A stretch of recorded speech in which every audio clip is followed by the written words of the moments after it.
Partnered by Times Influence.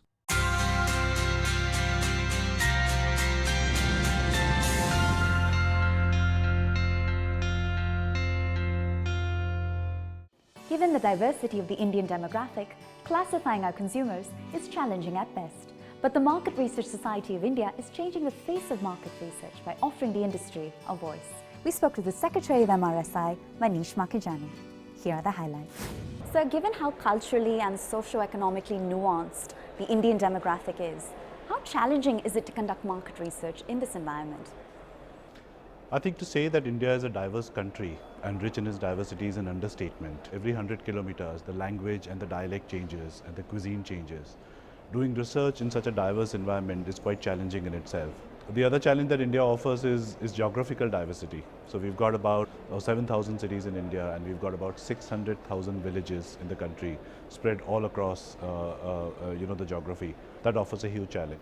But these are not new challenges. These are the challenges that have existed for a while, and experts have found a way to find representative sample. The problem that is coming more and more now often is that the market context is changing so rapidly because of the urbanization and because of technology coming in, and people are doing things very differently than before. So therefore the baseline studies and market understanding have to be done at far more regular intervals than we ever had to do before. Well, to help put it into context, in your everyday role at Hindustan Unilever, for example, what role does market research play in everyday decision making? Hindustan Unilever has been a marketing or a data-driven organization for decades. But I think our role is not just to provide insights and research report to the organization. Our job is essentially to bring consumer centricity. It stems from the firm belief really that you can't be a good marketeer unless you understand your consumers intimately, which means that each and every marketing person has to be insightful, just like each and every insight manager has to understand marketing. So marketing and research therefore operates like two sides of the same coin, and they don't work in silos anymore. So your role at Hindustan Unilever aside, you of course also serve as the Secretary of the Market Research Society of India. How do the buyers and sellers of research services benefit from this affiliation? So Market Research Society of India is an organization that brings all the researchers and the insight professionals in the country together. But equally importantly, if not more, is that being part of the managing committee of MRSI and being a secretary, it allows me to shape the agenda for the industry far more than before. What are the new methods that we should bring in? How do we use technology, for example? How do we bring analytics into the research industry? How do we attract new talent? Well, now that we've understood the complexities of the Indian consumer, we know that you've worked both domestically and internationally in varying market research environments. What have been some of the key differentiators in your view? I think because of the culture and perhaps because of our education system as well, we Indians tend to be very technical in our thinking. We love our methodologies, we love our techniques, and we love having a technical conversation. But when I look at some of the Western countries in particular, I think they tend to be better storytellers. So those are some of the differences. Obviously, you need both of them to do the right job, but it's a balance that needs to be struck perhaps a little better in different parts of the world. Switching gears a bit to new age market research. Through the lens of a market research professional, what do you consider to be the most promising technologies that have the potential to change the face of market research? Technology, I think, is no longer a tail that's wagging the dog. It's become the mainstay of the industry and for the right reasons. If you try to do market research and surveys in an offline mode, then you may or may not necessarily get the right insights. Absolutely. You have to be online with the consumers. You have to be part of the chatter. You have to be part of the conversation and engage with consumers in that mode to observe the right behavior and understand what's going on there. Another big shift that's coming in is in the form of artificial intelligence. With the exponential rise of the processing power of computers, you can now analyze the data at a far faster speed, and you can analyze a lot more data than before. And with things like machine learning and natural language processing, it is possible for you to look at vast amounts of structured and unstructured data, which means the emphasis is going a lot more now on not just the data collection. We've done data collection for decades, but the emphasis is also shifting now on how do I process that information at a very fast speed and make it available to the decision makers in the right form at the point of decision. And that's something which is possible to do today because of technology. Well, to put some facts and figures around the market research industry, in 2015, the global combined revenue from the industry exceeded $45 billion. For the next generation that may be watching, what sort of career opportunities stem from that? The career opportunities in market research industry are massive. So if I look at simply in terms of data collection to people who analyze the data, to people who service the clients, or do the storytelling. So there are opportunities that exist in all the fields. I think increasingly with the machines and artificial intelligence taking over a lot of data collection and processing, what you need is the ability of the people to interpret and tell the story. Also, it doesn't mean that the job of the analyst disappears. In fact, the job of analyst has become more specialized as a data scientist because machines don't learn on their own. That's an opportunity that exists which perhaps never existed before. Well, putting on your MRSI hat for a moment, we've come to understand that many market research professionals stumble into this field accidentally, if you will. What do you make of that, and how do you think the trend will evolve in the future? Well, that's a right observation. I think people do stumble into this industry accidentally rather than necessarily by choice. But the reality is that market research tends to be more invisible function in the sense that we tend to operate more behind the scenes, and we sort of give inspiration and provocation to the business to take the right decisions. As part of MRSI or as part of one of the industry leaders in an organization like HUL, I think it's our job to give the right perspective to the fresh talent coming in, particularly in the industry, and say, this is what the opportunities are and this is what you can do. Because the ability to add value is immense. And now we offer you a 360-degree perspective on the changing face of market research. You'll hear from everyone, from agencies to enterprises, and from brand strategists to the feet on street.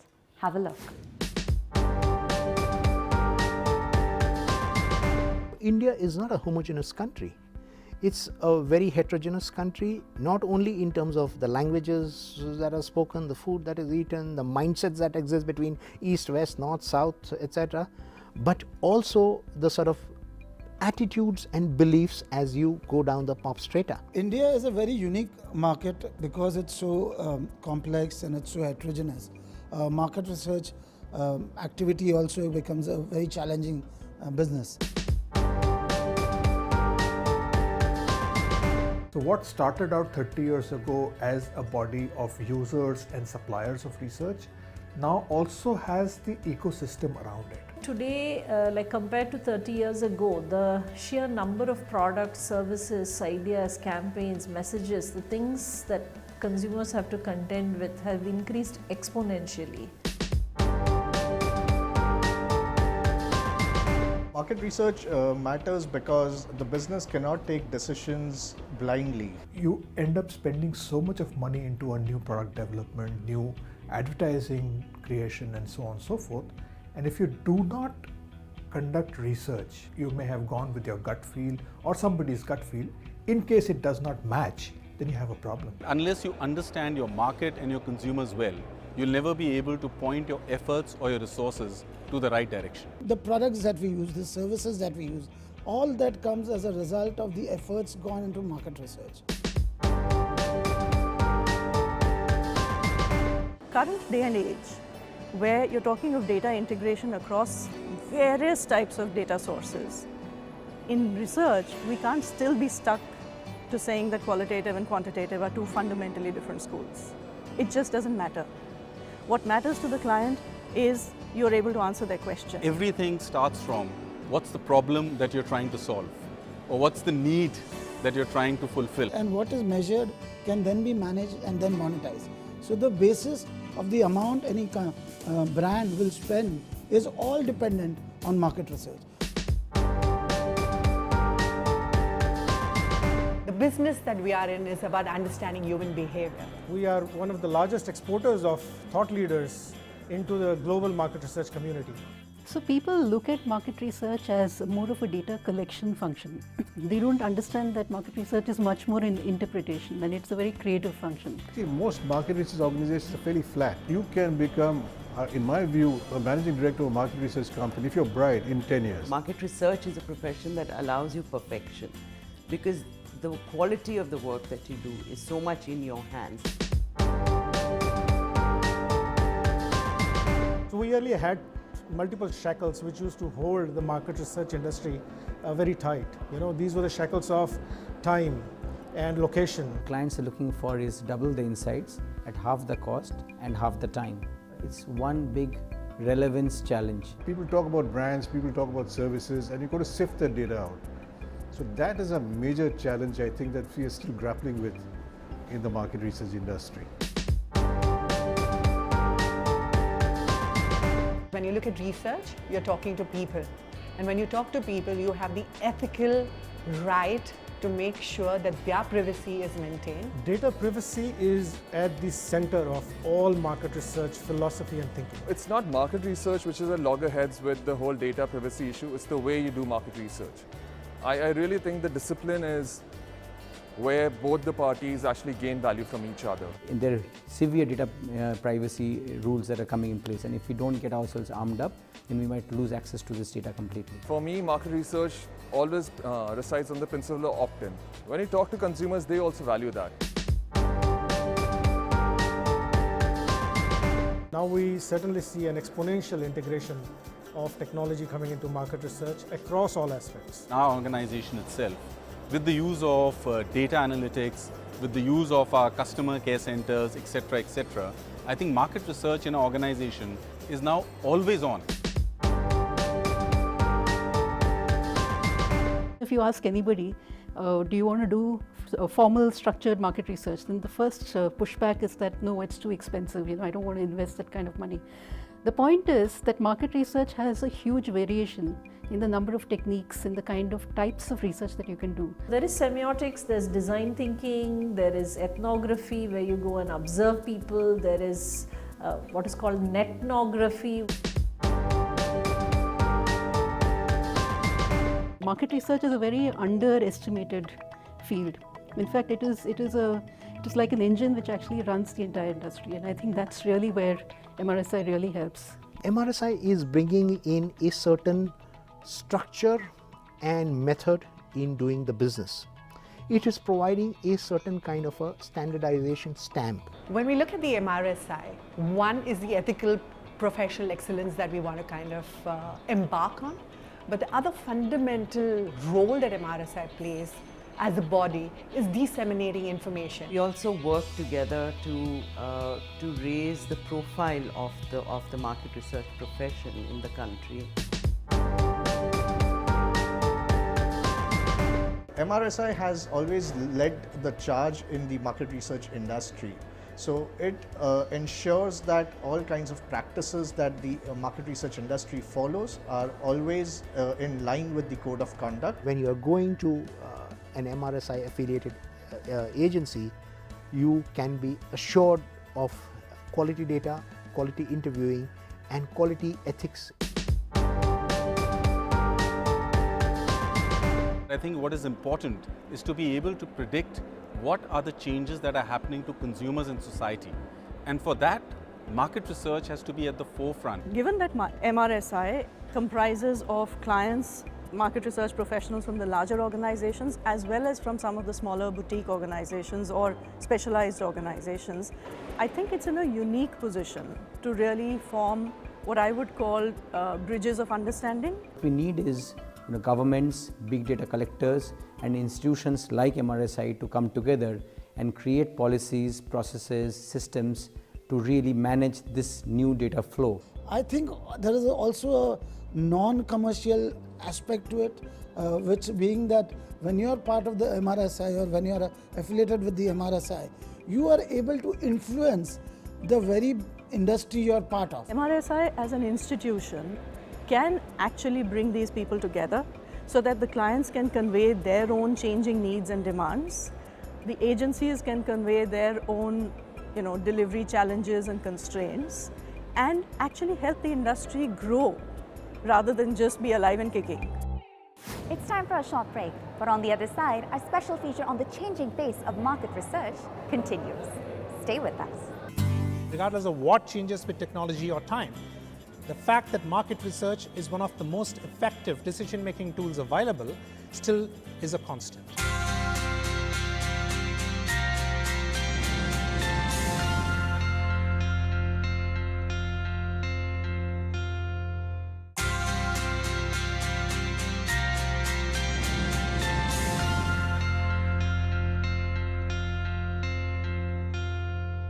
Welcome back to our special feature on the changing face of market research. To glean more insights into what the future of market research has to offer, and we spoke to the president of this industry body, Praveen Shekhar, to understand how. Market research is as much an art as a science. But what I'd like to understand is how has market research evolved as a professional discipline? Research has been democratized. It has access across. Anybody who needs it can access it. But there's also a significant change in the way we conduct market research. Earlier, I used to ask for data. Now data is available everywhere. I need to know where to pick and choose. Well, how have the skill sets of the market research professional changed, and what tools are now available at their disposal? It's not just enough today for me to give you a set of reports saying this is what the research says. Go ahead and do what you want. Two, being an inside professional, working along with the client towards the set outcome.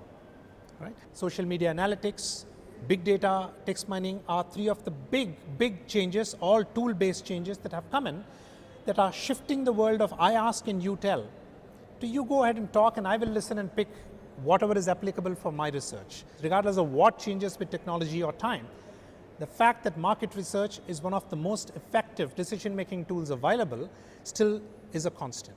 Well, let's bring the conversation a bit closer to home. So aside from your role at CREA, you're of course president of the Market Research Society of India. Right. How would you describe its mission, its vision? What is it designed to achieve? The Market Research Society of India has been on now close to 3 decades, is a non-profit body simply aimed and set up to propagate the cause of market research. And MRSI is the only association in India that is liaising with corporates, with the government, with any individual who falls into the wider bracket of research and analytics and insights. But help us understand who are all of the various stakeholders in this MRSI ecosystem. The very core is that member of the general public who answers and provides responses to specific queries.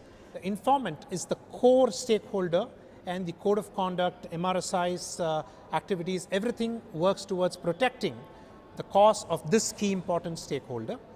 And then you have buyers of research who could be advertising companies, manufacturing companies, media companies. You have the agencies and then the entire field and support staff. And I will need to mention the newer stakeholders who are coming in, which is the entire world of analytics, artificial intelligence, and the blockchain providers who all deal with data. Well, all of these various stakeholders naturally have competing interests. That said, how do you get them all to follow and abide to a single code of conduct? Now, because there are disparate players and stakeholders here, MRSI came out with a code of conduct that all members of MRSI and anybody involved in research have to abide by. Now, simply put, what is it? It addresses the core, which is the respondent and the informant. It is protection of the privacy of the individual respondent who provides the responses, and two, it is permission based. If I ask you to participate in a survey, I tell you what is the objective, ask for your permission, guarantee that your personally identifiable information does not leave my association, and the data that is presented is at an aggregate level, which in no way can that be looped back into you. And when I say I collect information from you, it is only and solely for the purpose of market research, not for direct marketing, not for lead generation, none of that. Well, correct me if I'm wrong, but the market research industry seems to have witnessed a lot more collaboration in recent years. In parallel, have you also witnessed a consolidation in the industry? Let me let you in on an open secret, open inside the community but outside. India is one of the largest exporters of market research professionals. That tells you a bit more about the rigor that we have. There are so many social non-profit organizations in India, and MRSI has shortlisted a few of them and thrown open a challenge for the younger researcher of India, inviting them to look at the research brief, because each of these non-profit associations has a specific research need. We're calling it the community program. It's our way of giving back to the society. And therefore, who grows? As a research agency, if I work with several of these technology players, my knowledge improves. What happens to the buyer? They end up working with multiple suppliers, picking and choosing what each one has a specialty for. Well, let's talk about MRSI's global affiliations with ESOMA, for example, and others, right? How do you sort of circumvent the cultural nuances that come into play and techniques that vary by geography in the context of market research? Right. You mentioned ESOMA, which is the Global Association for Market Research. They have a section that's focused on local associations. By local, I mean India is a local association when the globe is compared. Now, your question was specific to how do we handle cultural differences? How do we ensure what comes in? Through webinars, through information sessions, and by inviting a whole lot of those speakers to come and participate here, not just for our annual conference, but also for our monthly meetups. You call it local, global, it doesn't matter with the population moving so much. We really need to know what are the cultural nuances, because that has to be fed back into the questionnaire design, into the sampling design to address the buyer's specific objective. Now, sir, you mentioned many of the MRSI members in a more traditional context would be considered competitors. How do you incentivize them? How do you encourage them to push the boundaries of market research and achieve excellence? MRSI is a catalyst there.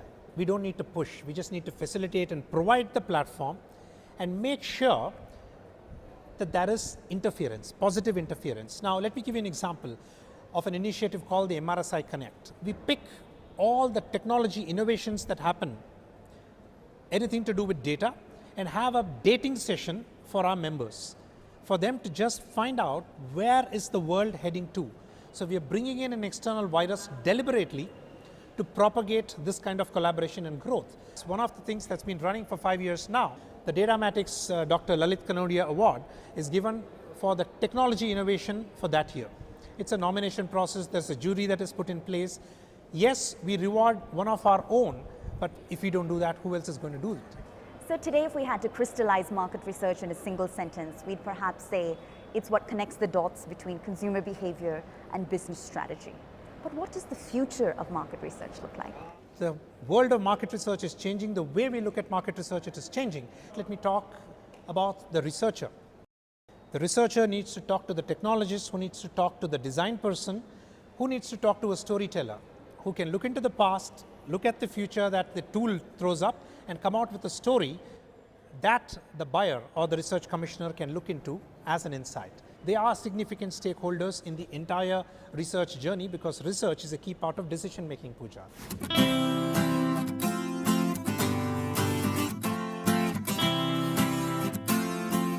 The market research industry has witnessed and weathered the winds of change.